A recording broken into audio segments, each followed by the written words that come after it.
una preocupación de la económica, los transportes y especialmente pues los retos que tenemos ahora mismo con el tren, especialmente como medio de comunicación, aunque no solo, y a esto pues hemos dedicado ya algunas sesiones y vamos a dedicar algunas más.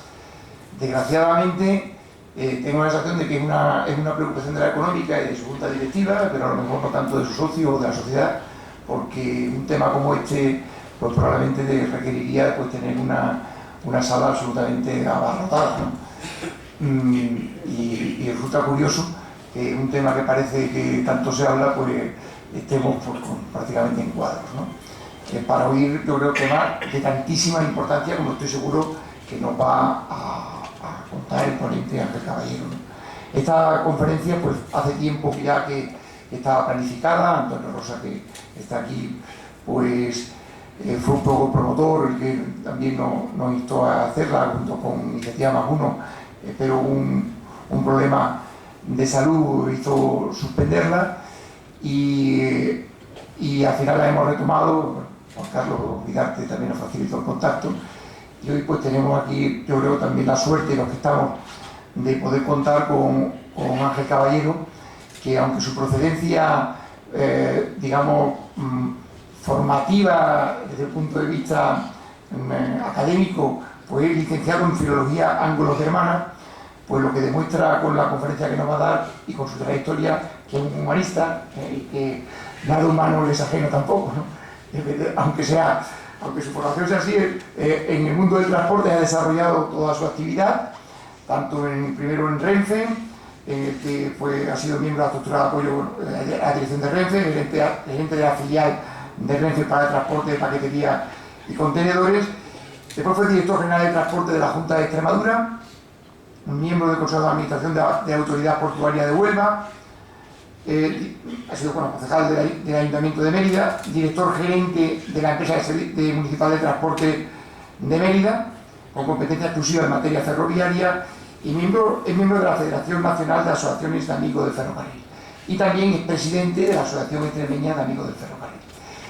Pero yo creo que sobre todo, y además de esta trayectoria, por este momento lo que es un investigador, un apasionado y un defensor, uno de los referentes que está defendiendo pues el tren y que probablemente pues en muchos casos pues se encuentra también, yo creo que solo, ¿no?, en esta lucha, y a veces yo creo que con la incapacidad de entender cómo la sociedad nos reclama esto de manera masiva, y a veces pues los comportamientos o los argumentos que dan gente que yo creo que o no se han montado nunca en tren, o desgraciadamente algunos extremeños se montaron en tren y es que no han vuelto por la región, los que han montado nuestros trenes, ¿no?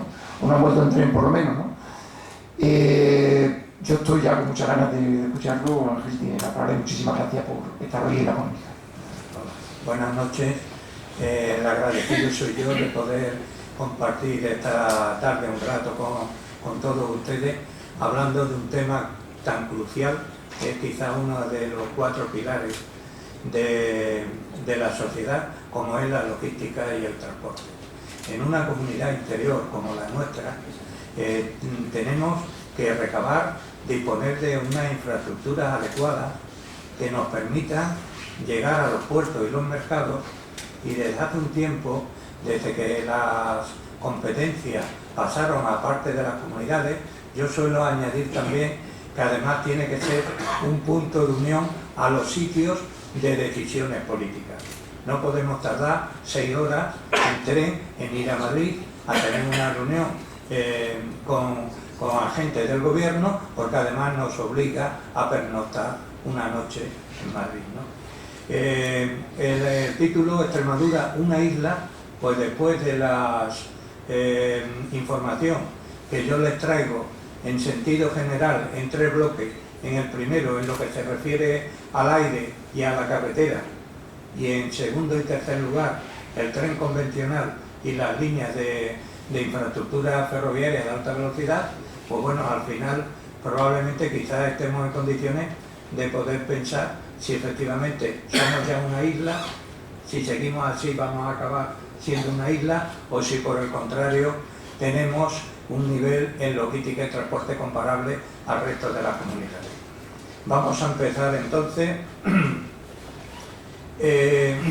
Hay una frase que yo suelo empezar en mis conferencias que dad camino, facilitad vías de comunicación y veréis el rápido cambio que se obra. Tiene vigencia, parece de hoy. Bueno, pues la frase es de 1860, es un editorial del Eco de Extremadura. Como vemos, seguimos pidiendo lo mismo que se está pidiendo desde hace más de 150 años. Nadie ha dudado de la importancia que tiene en la sociedad el estar bien comunicado. Por los caminos y vías circulan no solo viajeros y mercancías, por ahí ha ido el conocimiento. De ahí la importancia que tiene estar bien comunicado, como ocurre ahora con la revolución con Internet. ¿Cuál ha sido el problema endémico de Extremadura? Pues una frontera impermeable. Hablábamos con Antonio de 700 y pico de años, que se nos han dicho que éramos siameses y que bueno, vivíamos uno de espalda a otro. Eso hacía que no pudiésemos sacar nuestros productos pues, de la Vega del Tajo y el Guadiana hacia el eje atlántico y sobre todo la continuación hacia un nuevo continente. Luego estamos rodeados de montañas, con lo cual tiene un coste añadido, como veremos luego después en las capacidades de las líneas, un coste añadido sobre unas zonas donde el relieve es más beneficioso. Solamente por Navalmoral tenemos un punto de escape de unirnos con Madrid. Por desgracia nosotros no podemos decir por tierra, mar y aire al ser una comunidad interior. Y nuestros ríos tienen un escaso caudal, por lo cual no hemos podido aprovecharlo para la navegación. Entonces nos quedamos con el tráfico aéreo y con el tráfico por carretera y finalmente el tráfico ferroviario. Extremadura dispone de un aeropuerto que está ubicado dentro de la base militar de Talavera la Real. El tráfico es testimonial, se han tenido que reanudar los vuelos con Air Nostrum después de una experiencia un poco frustrada con las líneas de bajo coste y por lo tanto los únicos vuelos que tenemos ahora son con Barcelona y con Madrid. Antes se llevaban a cabo también, sobre todo en temporada, pues vuelos a Bilbao y también a las islas en época veraniega. ¿Qué inconvenientes tiene? Pues operar en una base militar. Bastante hacen que nos dejan que podamos usarla para el servicio civil. Horarios poco adecuados y luego un elevado coste del viaje. ¿Cómo convertiríamos en debilidades en fortaleza esas debilidades? Yo, en mi opinión, creo que le damos mucha importancia a la salida. ¿A dónde vamos? Y creo que tanta importancia o más tiene quiénes pueden venir. Son muchos más los que están fuera que pueden venir que los que estamos aquí que podemos salir que también. Luego a lo mejor tenemos que orientar un poco en nuestro aeropuerto en la recepción de viajeros más que en la salida de viajeros. El día que la línea de alta velocidad, si finalmente Extremadura llega a disponer de ella, pues no tendrá sentido ya el avión con Madrid porque se tardará menos de 2 horas desde Badajoz. Entonces el tráfico aéreo habría que verlo con una visión de mayor distancia. Funcionaba bastante bien cuando yo estaba en la dirección de transporte con Barcelona, pero no iba tan bien con Madrid. Con Barcelona sí es competitivo a día de hoy, pero con Madrid, en el momento que tuviéramos una línea de alta velocidad, pues sería más difícil que tuviera éxito, al menos que tuviéramos las líneas de bajo coste. Pero ¿y las mercancías? Un aeropuerto no solo sirve para el tráfico de viajeros, habría que pensar que en su momento pudiera tener también un tráfico al menos de paquetería. Ahora que casi todo se vende por internet y paradójicamente está volviendo un cambio en el transporte, pero que va a una velocidad de vértigo. Hay menos tráfico de vagón completo, de camión completo y hay mucho más de los paquetes de reparto. La prueba la hemos visto ahora en las Navidades. ha subido un 30% el tráfico de mensajería con respecto al mes de noviembre. Entonces hay que estar muy atentos a ese cambio también. Si tenemos un aeropuerto, podríamos tener la posibilidad de que pudiéramos traer paquetería, lógicamente. ¿Y por qué no dotarle de un ramal ferroviario? Yo dejo estas preguntas ahí como reflexión. Aeródromo y campo de vuelo. Mérida es el único punto de Extremadura, parece mentira, pero es así, que tiene un aeródromo en la comunidad. Existen luego otras pistas en la región que se utilizan como campo de vuelo. Este es el aeródromo ya convertido, ha estado en campo de vuelo 4 años y luego ya lo han convertido en aeródromo. Y se están haciendo gestiones para un hidroaeródromo en el embalse del pantano de Alange. Se está en el estudio medioambiental. Las carreteras, yo creo que Extremadura dispone de una red aceptable de carreteras, tanto nacionales como autonómicas o comarcales. Pero a mi entender, las que son nacionales deberían convertirse en autovías. Y luego las dos capitales de Extremadura, Cáceres y Badajoz, deberían contar con una autovía, a mi entender. Transporte de viajeros por carretera. Tenemos concesiones autonómicas y concesiones nacionales. La autonómica, quitando alguna excepción de Leda que va a Sevilla, solo discurren por nuestra comunidad. Y este era mi gran proyecto que yo llevé a la Dirección de Transporte y que por desgracia el tiempo no dio para hacerlo y no sé si finalmente lo podríamos conseguir. Cuando yo intentaba arreglar una de las 23 concesiones que hay, me encontraba con que no coincidía con las otras restantes que confluían con ella. Entonces tenía que esperar hasta que venciera las otras para poder actuar sobre ellas, lo cual impedía poder hacer una gestión globalizada de las 23 concesiones. Por lo tanto, mi propuesta fue crear solo una concesión autonómica de viajeros por carretera, solo una concesión autonómica de viajeros por carretera y participar en la gestión del ferrocarril. Después haríamos un consorcio y ya se repartirían las cargas de trabajo y las económicas. De tal manera que cuando una persona fuera de A a B, le diese igual si tenía un tráfico directo o si era combinado, ni cuánto costaba uno ni cuánto costaba el otro. Eso incluía la creación de una autoridad única de transporte, que sabéis que se está en ese estudio. La reuniríamos en una sola concesión. El transporte de mercancías por carretera está muy atomizado y raro es poder encontrar algún empresario que tenga varios camiones en su empresa. Normalmente 1 o 2 y generalmente 1. Están trabajando con unos precios bajos, bastante bajos, y bueno, están, yo creo que sobreviviendo. Centros regionales de transporte. Lo que sí cuenta Extremadura es con una red magnífica de centros de transporte. Estos no son generadores de servicios, son centros de atención al transportista. Entonces el transportista va a encontrar allí unos sitios para formación, va a encontrar un punto donde abastecerse de combustible a precios más económicos que lo que encuentra en la gasolinera, va a tener su área de aparcamiento y bueno, esto funciona muy bien.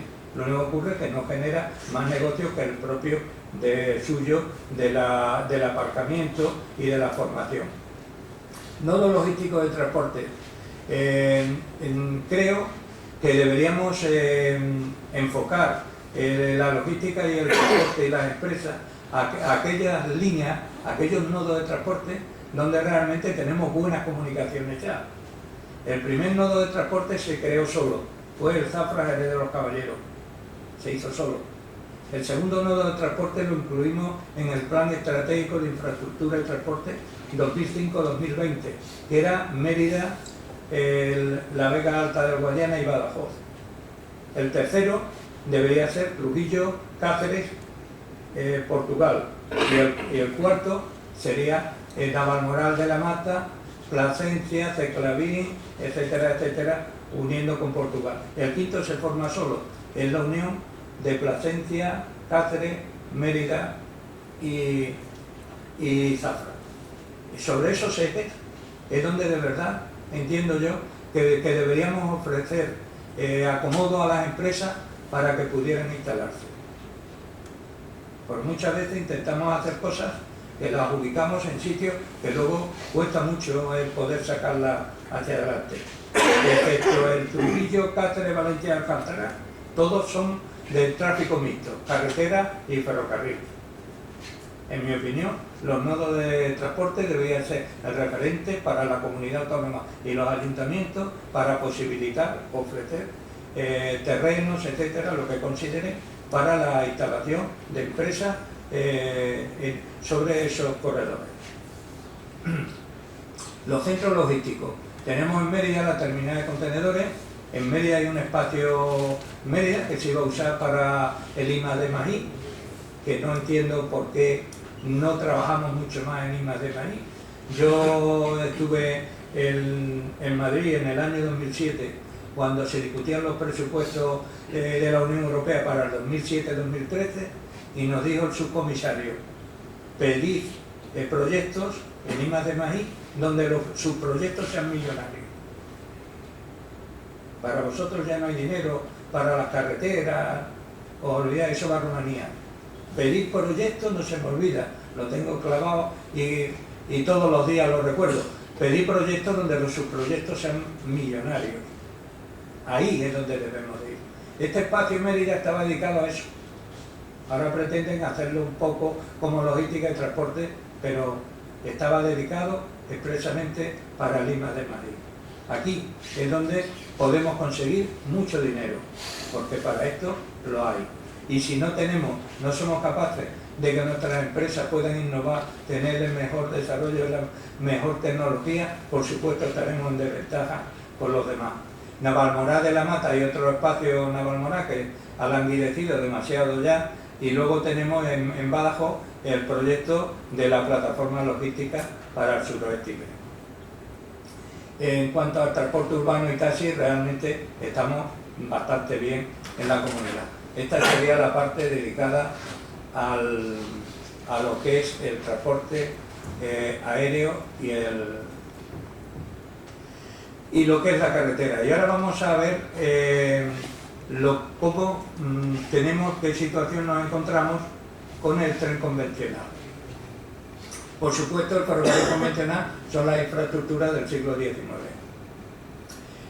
A nadie se le escapa que fue el gran logro socioeconómico del siglo. Revolucionó todos los métodos hasta entonces conocidos de transporte. Y es considerado todavía, como para eso estamos aquí hoy, como un elemento imprescindible en la evolución económica, territorial, ambiental y social de las comunidades. Por eso estamos aquí esta noche.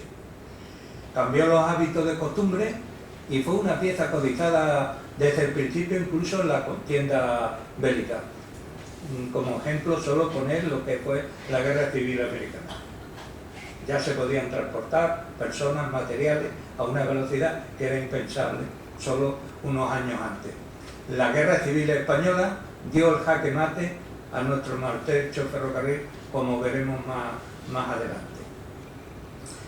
Se basó en la industrialización a la que favoreció. El ferrocarril necesitaba para expandirse el carbón, que iba a ser su combustible, pero además quería también el mineral de hierro para poderlo recibir de vuelta, transformado en carriles, en locomotoras, vagones, señales, carriles, en fin. Como era el transporte más económico porque podía transportar más a menor precio y mayor distancia, pues propició en gran medida el desarrollo industrial. Pero no le fue fácil, como tampoco está siendo fácil ahora la línea de alta velocidad. Tuvo muchos enemigos. La fuerza de la naturaleza.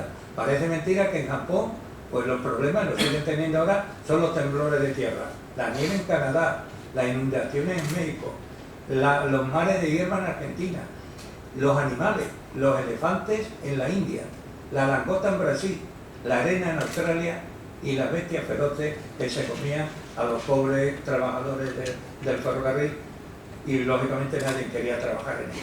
Luego había intereses humanos, que suelen ser más devastadores que los de la naturaleza, terratenientes, empresas de diligencia, propietarios de otro ferrocarril, y fue hasta tal punto un shock que en el Parlamento inglés se escucharon frases como esta: bueno, pues cuando llegue el ferrocarril, pues explosionará la caldera, se quemará la cosecha, las vacas dejarán de dar leche.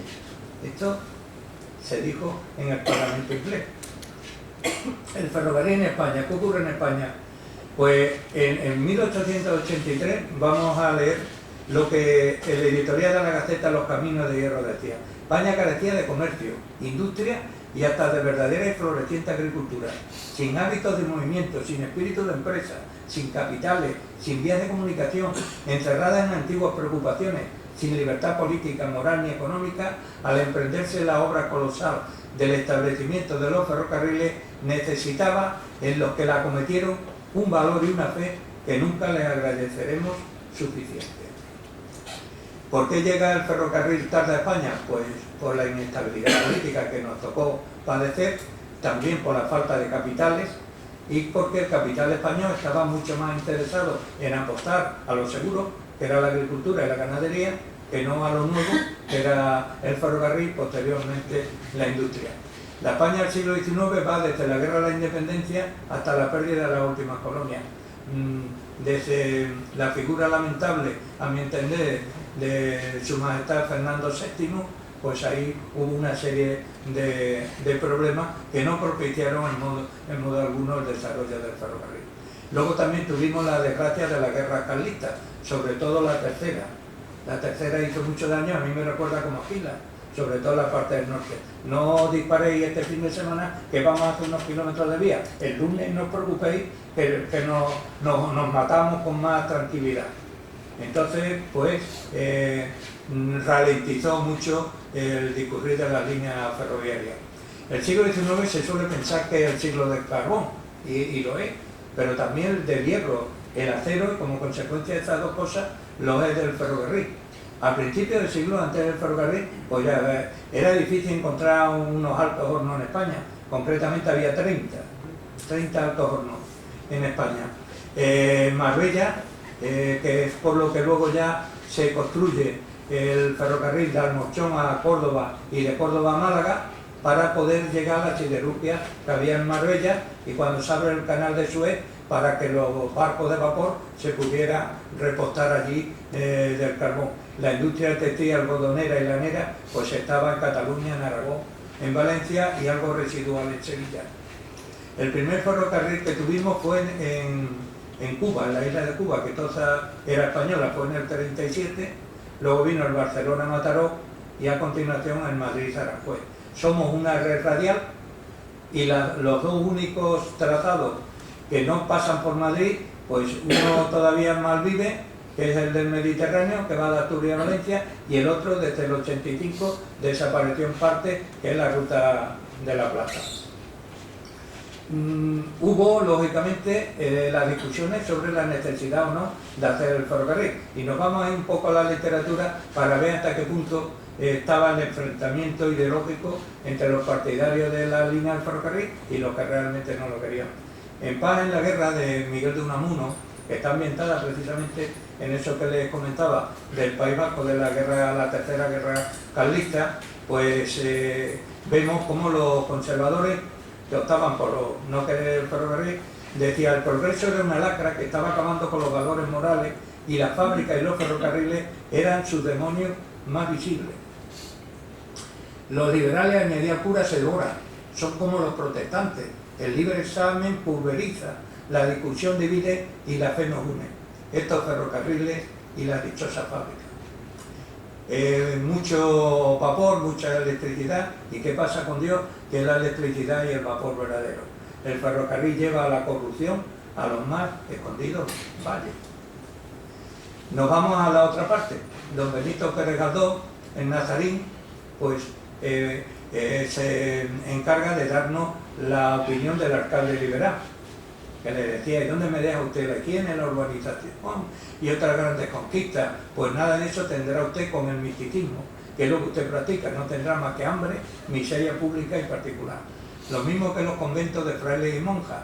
El siglo XIX ha dicho: No quiero conventos ni seminarios, sino tratados de comercio.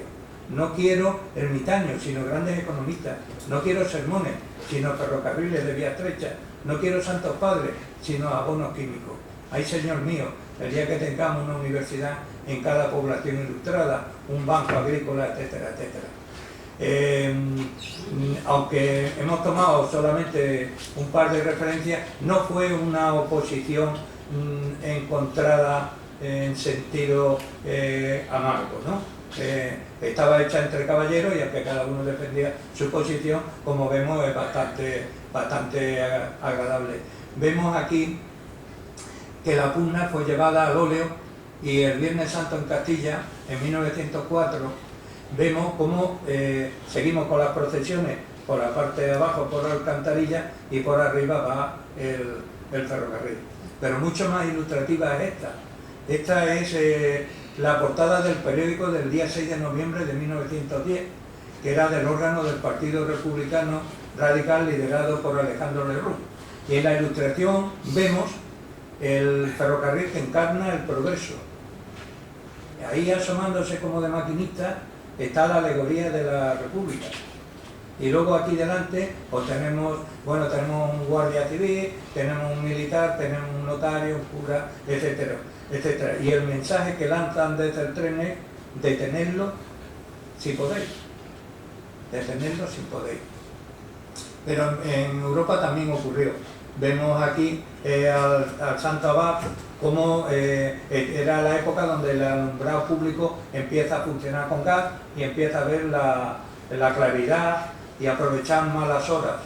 Y entonces vemos como tapa los libros y no quieren ni mirar de soslayo a lo que es el ferrocarril. ¿Pero qué nos pasaba a nosotros?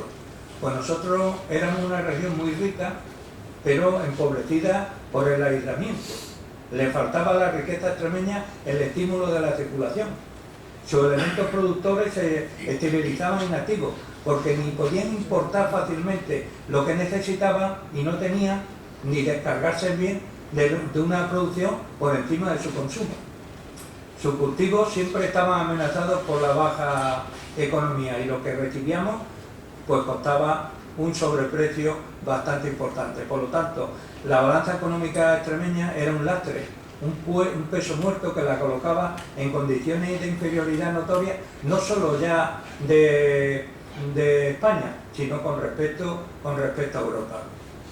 Como sabemos que es el mercado lo que genera la riqueza, lo que se vende y no lo que se produce, de ahí que tengamos necesidad de tener ferrocarriles, carreteras, caminos vecinales, y decían ellos, y buenos tratados con Portugal, para que podamos vender nuestros productos. ¿Qué se requiere para eso, no? Pues necesitamos infraestructura adecuada. ¿Por qué no crece la población? La población no crece porque carece de un sistema económico, de infraestructura económica que lo soporte. Por eso no crecemos. Pero, ¿y por qué no lo tenemos? Pues probablemente porque carecemos de la infraestructura adecuada. Como no la tenemos, no podemos generar riqueza. Como no generamos riqueza, pues seguimos así. Pero la infraestructura, a pesar de su importancia, yo la considero como propiciadoras de negocio. Si además de conseguir la infraestructura, si además de traer la línea de alta velocidad, no hacemos acciones complementarias, entre comillas, para vendernos, no habrá servido de nada la inversión que hagamos. Solo será un tren que vendrán personas y ya. Es por lo que hablamos de los nodos logísticos. Son solo propiciadoras de negocio. Sin ellas no se puede hacer nada, pero con ellas solas tampoco. El ferrocarril en Extremadura, pues desde 1845 había la petición de una línea de Mérida a Sevilla. Luego todas las de Extremadura que se hicieron todos los estudios venían por la 5. Todas por ahí, hasta que luego ya en 1860 Luján, que procedía la madre de Villanueva y el padre de Castuera, hace un trazado por el Valle del Guadiana, dejando a los cacereños pues desairados y descontentos. Este fue el desarrollo de las líneas ferroviarias. La vamos a ver luego en un sistema arbóreo donde todas confluyen en un punto. Aquí la vemos más fácilmente. Vemos cómo se van construyendo las líneas, cómo se van enlazando con un punto que es Mérida. El ferrocarril devuelve a Mérida su condición de ciudad. Era la 16ª población en número de habitantes de la época. El ferrocarril la volvió a poner otra vez en situación. Badajoz subió, pero no en la medida que Mérida, porque tenía muchísimo más habitantes y tenían menos que progresar. Pero Mérida se había convertido en un pueblo con escasamente 5.000 y pico habitantes. Entonces, lo que a Mérida le devuelve el renacimiento de la ciudad, lo trae el ferrocarril. Pero se quedaron 450 líneas complementarias por hacer. Este es nuestro cáncer. Este es nuestro cáncer. Los ríos son ríos porque tienen afluentes. Si a los ríos principales le quitásemos los afluentes, se convertirían en riachuelos. Pues estos 450 kilómetros del ferrocarril complementario para enlazar con esas líneas principales que hemos visto es lo que falló. Y a consecuencia de ahí los tráficos siempre fueron bajos y el devenir de las líneas pues fue bastante irregular. Aquí tenemos las conexiones ferroviarias de España a través de Extremadura con Portugal. ¿Qué le pasa a la Renfe? Cuando la Renfe se crea en el año 1941 se encuentra con el 50% del material destruido por la guerra, un 20%, un 30% más casi inservible, y las instalaciones, puentes y tal destruidas. Entonces, si a eso le añadimos que tenemos un cerco que no nos va a permitir crecer por el aislamiento que se nos hace, pues comprendemos que todas las cuentas de resultados de Renfe, como veréis, están en rojo. Todas. Pero vamos a pararnos en el año 1984, que es cuando el 30 de septiembre de ese año el Consejo de Ministros decide proponer el cierre de 3.000 kilómetros de línea férrea. Cuando necesitamos el dinero y se lo pedimos al Banco Mundial, tiene la mala costumbre de preguntar para qué lo vamos a emplear. Y le explicamos que lo vamos a emplear. Y entonces nos dicen, no, oye, pues mira, en esa línea, en esa, con la capacidad que tiene, es tirar el dinero. Por lo tanto, no te lo voy a dar para que lo eches en esa línea. Pero tuvo algo positivo este Consejo de Ministros, y es que se decía que si alguna línea se consideraba imprescindible, las comunidades autónomas podían llegar a un acuerdo con Renfe y salvarla. Entonces Extremadura y Andalucía, ahí es cuando yo entro un poco, me empiezan a pedir opinión y a partir de ahí ya ha venido mi calvario. No, bueno, a mí me gusta. A mí se me pide la opinión y digo que hay que pagar. Hay que pagar, porque lo que no podemos es que nos quiten las líneas, luego ya veremos, pero por lo menos evitar cierres. Entonces Extremadura y Andalucía establecen el convenio, pero Castilla y León considera que no debe hacerlo y entonces no lo hace. Y ahora más adelante vamos a ver a qué línea afecta y cómo nos ha afectado a nosotros este cierre de línea. Esta era la situación de Renfe en 1970. El 23,1% de las líneas eran altamente deficitarias. Por aquí vamos ya acercándonos a los 84. El Renfe, como hemos visto, estaba en quiebra técnica en el año 84. 231.000 millones de pesetas se perdieron en ese ejercicio.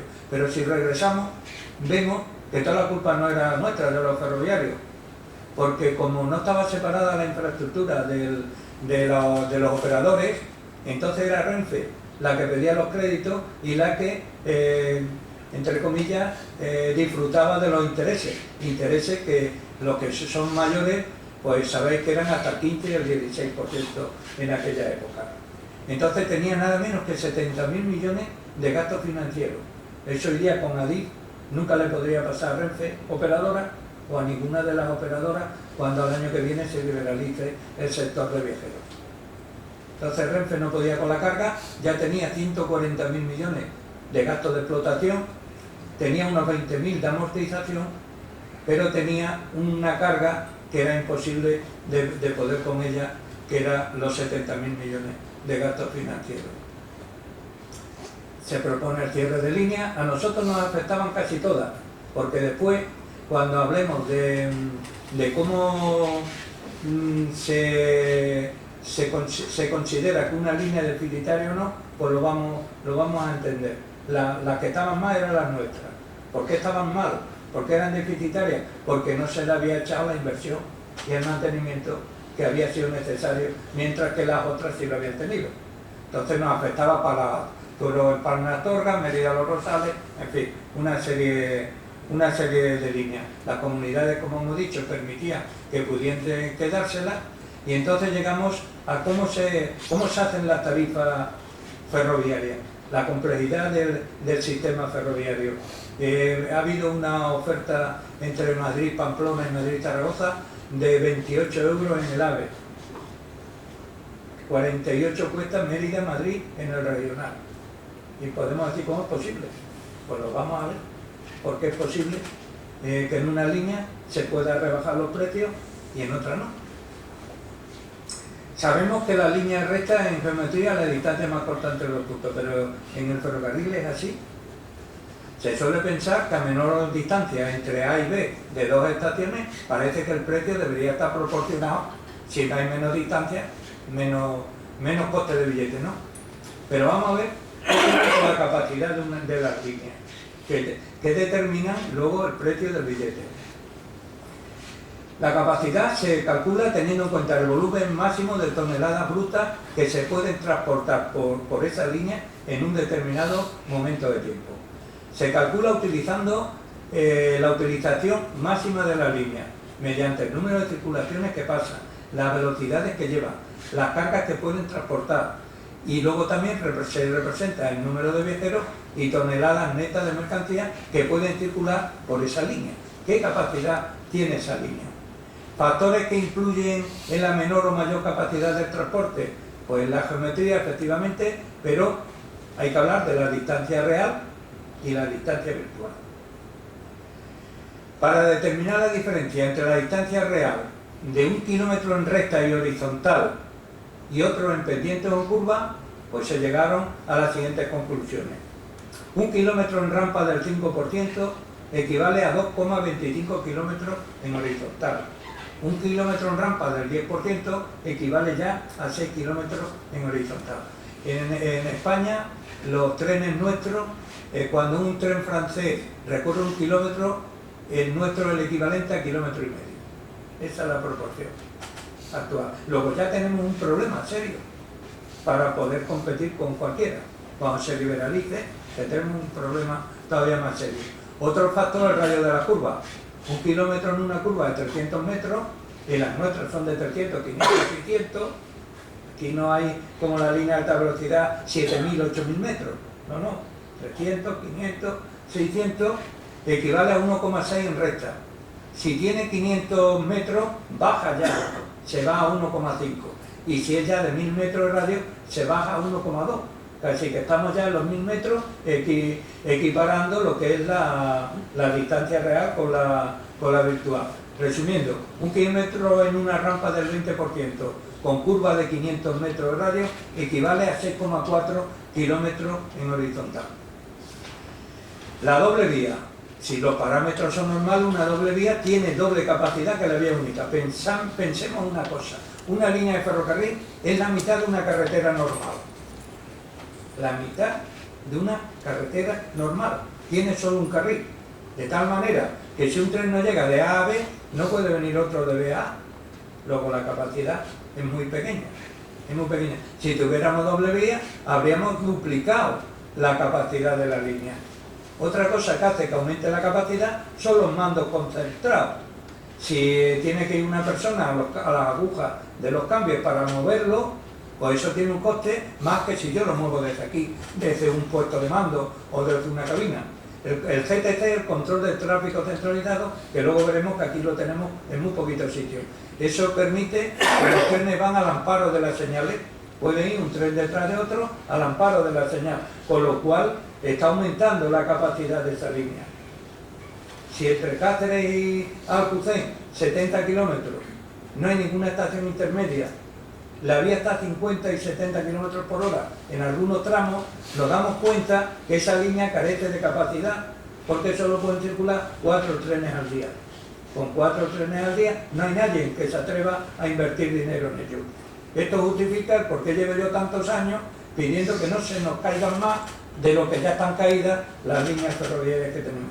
Porque cuando llega un punto de incapacidad, no de capacidad, pues la empresa, el gobierno, quien sea, se piensa muy mucho si va a invertir dinero ahí o no lo va a invertir.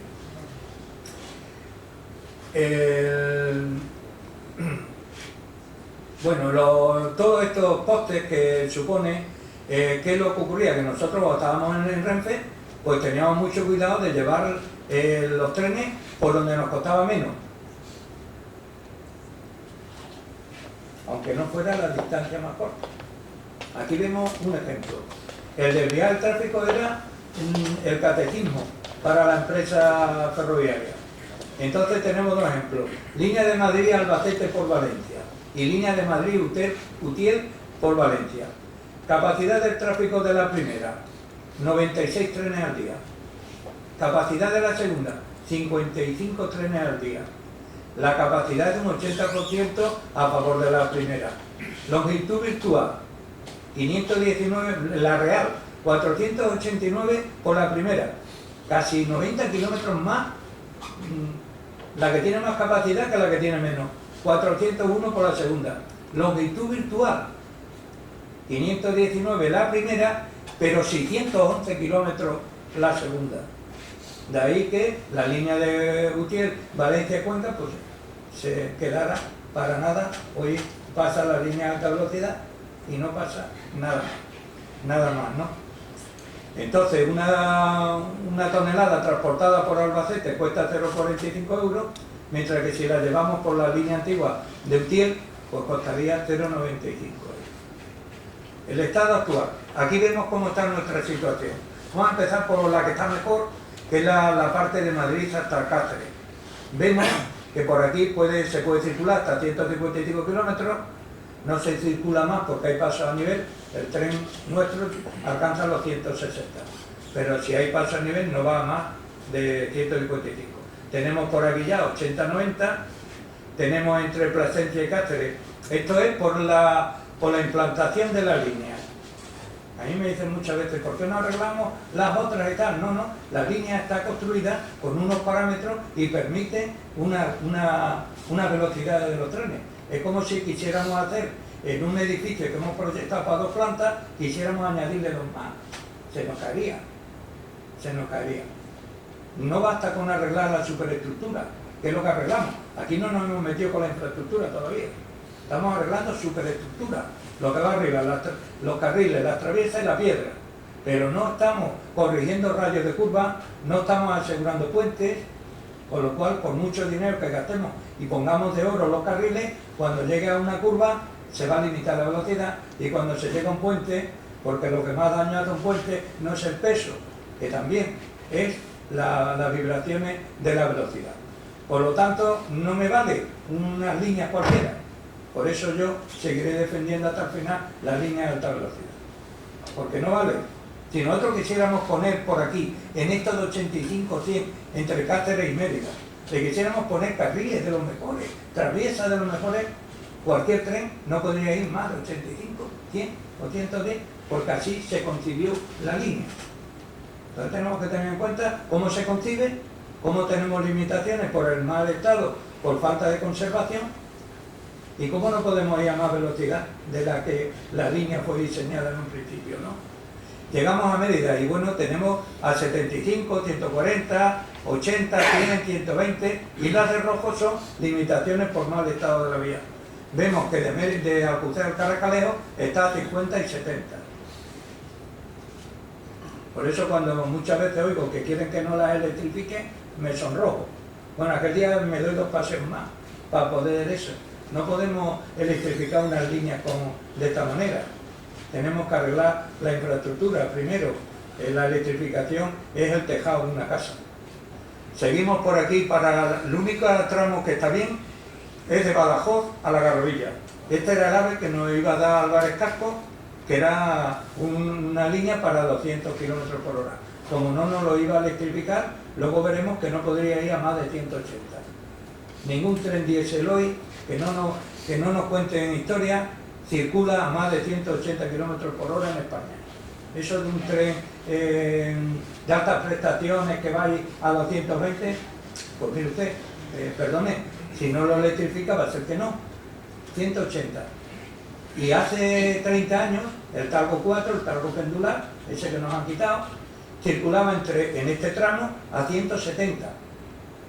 Entonces hace una inversión de 1.200 millones de euros que llevamos en el AVE, en la plataforma que ella lleva, para que venga un tren que pueda circular solo a 10 kilómetros más que el que teníamos hace 30 años, pues parece un poco, por lo menos no parece que tiene un buen encaje, ¿no? Luego sigue para Villanueva, que está arreglada, a 130, y cuando llegamos a Castora se acaba el mundo. De ahí para allá está lo mismo que lo de Cáceres, a 50, 60, 80, etcétera, etcétera, etcétera. El célebre intercambiador de Brazatosta-Vereda, que fue la promesa que nos hicieron, cuando la línea de alta velocidad de Sevilla va por encima de la de Madrid-Ciudad Real, desaparece la nuestra. Y entonces se nos dice, no os preocupéis, que os vamos a poner un intercambiador en Brazatosta para que los trenes se cambien el eje y sigan hasta Extremadura. ¿Sabéis cuántos años hace que se hizo el AVE de Andalucía, no? El hoyo está allí, os lo digo yo, pero el intercambiador no se ha puesto. Ni hay idea de que se pueda poner. Si bajamos vemos que está más o menos igual. Pero ¿qué pasa con los sistemas de seguridad? ¿Sabéis lo que pasó en Santiago? Pues ese tren de Santiago, el 730, es el único que podría circular por aquí. Es un tren híbrido que puede ir con electricidad y con diésel, que va a 250 por las líneas de alta velocidad, que va a 200 por las líneas convencionales si están electrificadas, y que va a 180 por las líneas que serían las nuestras en el mejor de los casos. Hablamos de velocidad punta. El AVE Madrid-Sevilla de 300-330, la media son 189 km por hora en la media comercial. Es que cuando decimos, es que para que quiero ir un tren a 250, pues no va para que te saco una media a 120, ¿vale? No llega a 200, la media del AVE de Sevilla. Entonces tendremos que pedir trenes que puedan desarrollar una velocidad cuando la puedan, porque entre paradas, historias y tal, pues la velocidad, la media comercial baja mucho. Si nos fijamos, solo está en rojo Badajoz a Villanueva y a Zafra. Ahí donde únicamente entre Mérida y Badajoz puede ir un tren con el CTT uno detrás de otro. En los demás sitios no. En más sitios no. Bueno, pues ese tren, el 730, no estaba homologado y por eso no tenía el RMTS. Y cuando la seguridad descansa solo en el factor humano, pues ocurre lo que ocurrió en Santiago. Un descuido, muerte. Entonces, nuestras vidas valen menos que la de los demás. ¿Por qué tengo yo que tener un sistema AFA básico? ¿Pero por qué? ¿Por qué? No tenemos nosotros que matar, mientras que los demás no se matan. A los que le hemos hecho su tren con nuestros impuestos. Y a los que le seguimos pagando lo que es el mantenimiento con nuestros impuestos. Entonces, ¿por qué me va usted a dar un sistema básico para nosotros? Bueno, pues vemos que no tiene gran cosa. A pesar de eso, con los trenes especiales que hacemos nosotros en la asociación, lo que se hace para los carnavales de Badajoz, la feria de Zafra y el Goma, pues vemos que los viajeros van creciendo, pero crecen por esos trenes especiales. No crece por la media de viajeros normales de todos los días. Crece porque hay una cosa que antes no se hacían, que son poner trenes especiales, por ejemplo 46 trenes especiales para la feria de Zafra. Y ahí sí, la sociedad le pone 6 euros de Mérida a Zafra y de vuelta y la gente deja el coche. O el tren que hemos traído nosotros conmemorando los 150 años de la línea. Esos trenes se llenan. Y vamos a pasar ya a lo que es la línea de alta velocidad y con eso terminamos.